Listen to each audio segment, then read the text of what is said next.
eh, di Jawa termasuk Nusantara itu termasuk daerah yang berkelimpahan air kan ngono lah. Kehijauannya dari apa namanya Nusantara dan Jawa ini khususnya itu kan juga luar biasa, nggak kayak di negara-negara lain kan gitu kan. Makanya kan leluhur kita ada bilang yang dibilang itu kan sok bakale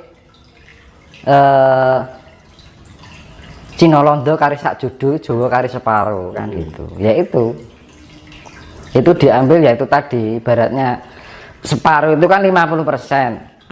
50% itu tergolong adalah Asia Tenggara. Nah sak judu itu dalam arti 2%. Cina Londo dari sak judu itu 2%. Dan di kumulatif dunia 5% kan gitu. Makanya kan di dalam Baratayuda Jaya Binangun antara Kurawa dan Pandawa 5, Kurawa 100, perbandingannya adalah 5 banding 100 kan gitu. Jadi ya ibaratnya 100 ya dari 5 gitu aja, 5% dari 100. Berarti intinya akan terjadi pengurangan manusia secara besar-besaran, Mas. Nah makanya itu kan kita persiapkan sedini mungkin. Jangan terlalu berlarut-larut tergiur dalam kesenangan duniawi. Ya kesenangan duniawi memang mengenakkan, ya kan. Kita bisa ini, bisa itu, ya kan. Nah itu malah kita kalau terlalu keduniawian, akhirnya kita menjauhkan dari sifat rasa bersyukur kan gitu. Makanya kan ya lebih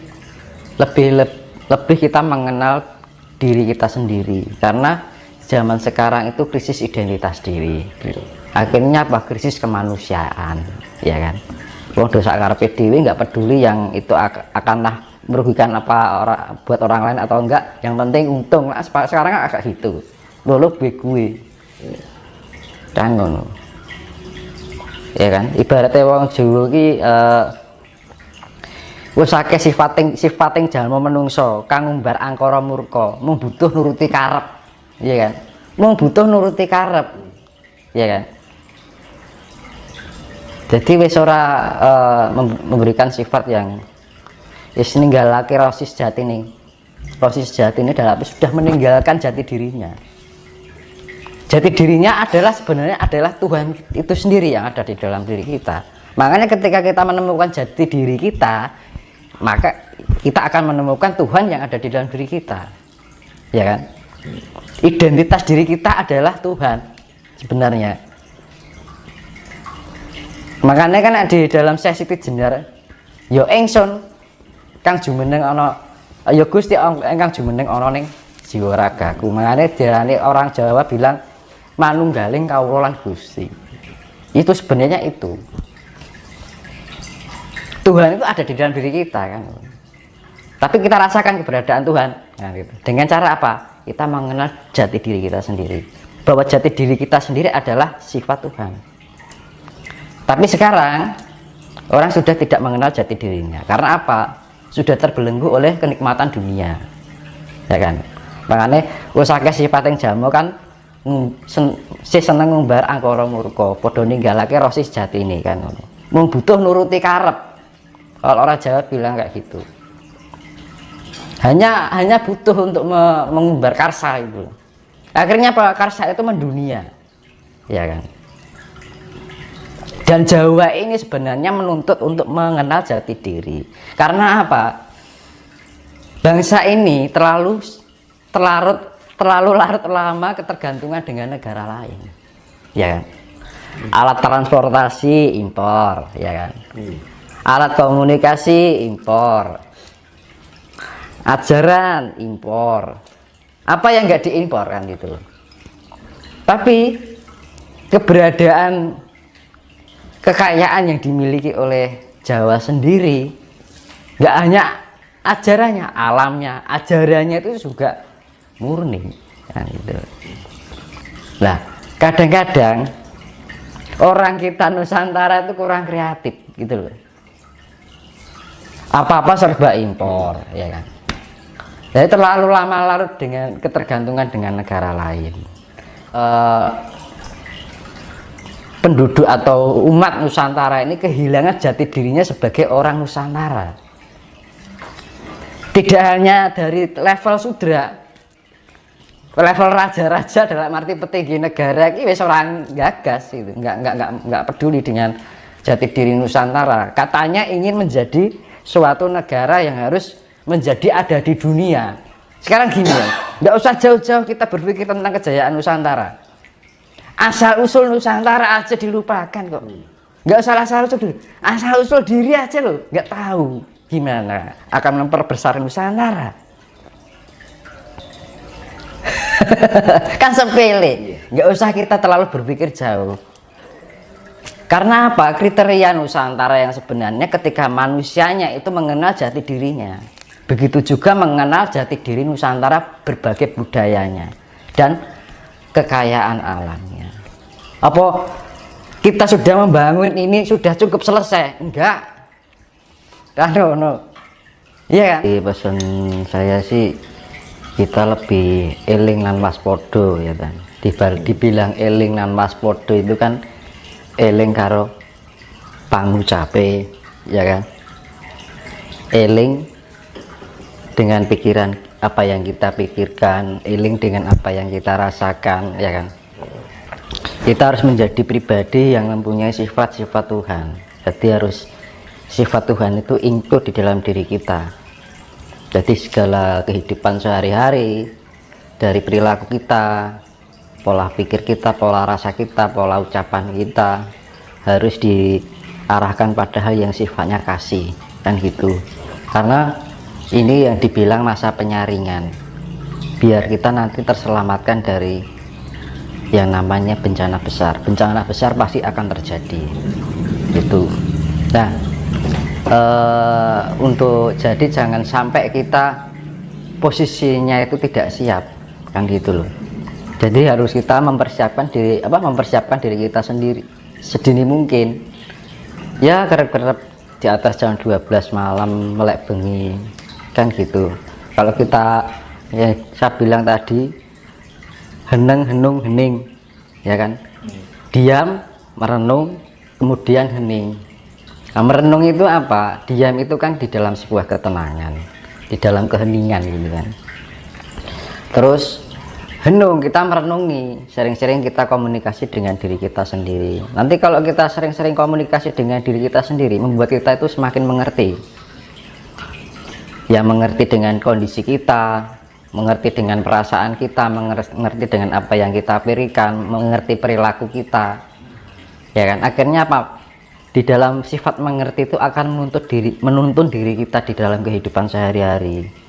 Biar kita menjadi lebih layak untuk dipantaskan di peradaban besok nanti. Karena peradaban besok itu ya namanya zaman kesucian, zaman kedamaian. Dan gitu. Suci kan dalam arti harus mempunyai sifat kasih mau. Kalau kita mau yang namanya kita olah spiritual, mau ajaran ini ajaran itu, kalau kita nggak bisa menerapkan kasih ya percuma. Karena Tuhan yaitu tadi kekuatan power dari alam semesta, bahkan dunia global semesta ini dari makro sampai mikro itu kuncinya adalah kasih gitu. Karena apa ya, itu tadi kembali kita harus mempunyai sifat pemelihara ya. Apa yang kita pelihara pikiran kita dengan baik, pelihara rasa kita dengan baik, pelihara perilaku kita.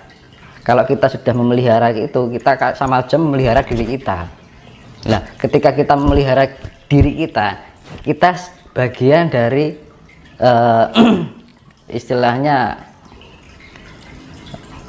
memelihara alam semesta ini, mewakili gitu kan, dari diri kita sendiri. Dan itu harus bisa, kalau ini semua terjadi secara global, dari semua orang yang di muka bumi ini mempunyai sifat seperti itu, maka akan tercipta kedamaian. Tapi secara global ini masih antara sifat buruk dengan sifat damai ini masih condong ke buruknya, ya nggak akan mungkin tercipta kedamaian. Makanya kan jalan satu-satunya ketika ibaratnya gini, kalau bahasa Jawa, hamenangi zaman edan ewo hayo ing pambudi jantaraning jagat wis pinasti, ya kan. Jadi ya hamenangi zaman edan, ya zaman gila ini yang gitu.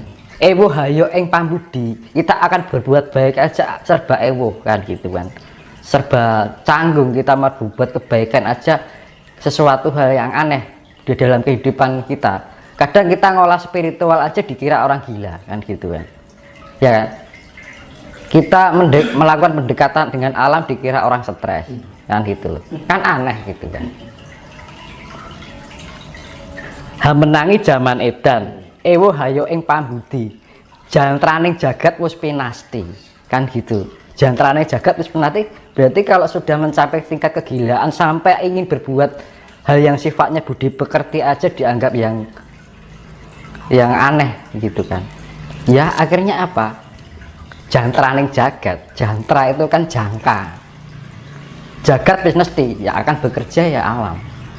Itu tadi yang namanya global, yaitu tadi megatras itu sifatnya pembersihan, karena air samudra itu sifatnya neutron, jadi penetralisir. Terus ini Mas, terkait dengan konsep eling, bahwa jika kita mau selamat dari seleksi alam, dari bencana, kita harus eling. Apakah konsep eling itu yang dimaksud eling sama yang sang pencipta atau bagaimana? Nah, eling itu ya bagian terkecil ya, saya contohkan ya. Kita mandi bahwa kita merasakan bahwa yang mandiin kita air. Nah, itu termasuk eling, Mas. Kita minum nih, kita merasakan bahwa yang kita minum itu air dari Tuhan, itu eling, Mas, ya kan. Kita mau berbicara ini, kira-kira omongan saya itu menyakitkan buat orang lain ya, itu eling, ya kan. Perilaku kita kira-kira menyakiti, merugikan orang lain atau enggak, itu termasuk eling.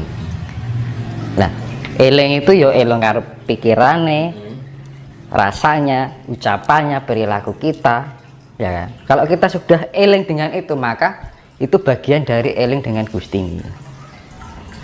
Apa sekarang gini, hal yang sepele yang seringkali kita lakukan sehari-hari, mandi, ya kan. Apa pernah kita ketika kita mandi merasakan eling malah?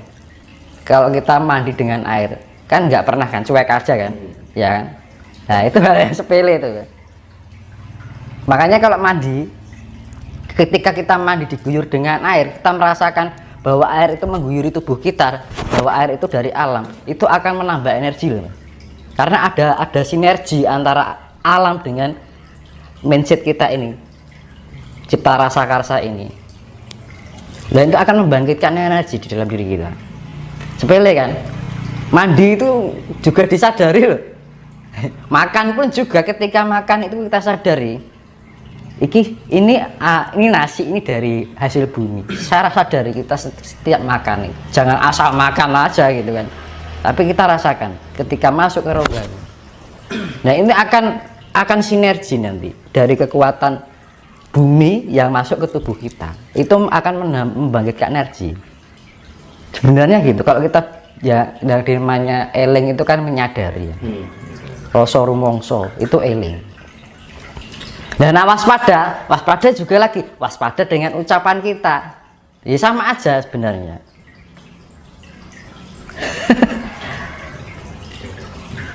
Nah gitu, karena apa? Ketika kita menyakiti orang lain itu sama saja melukai diri kita sendiri sebenarnya.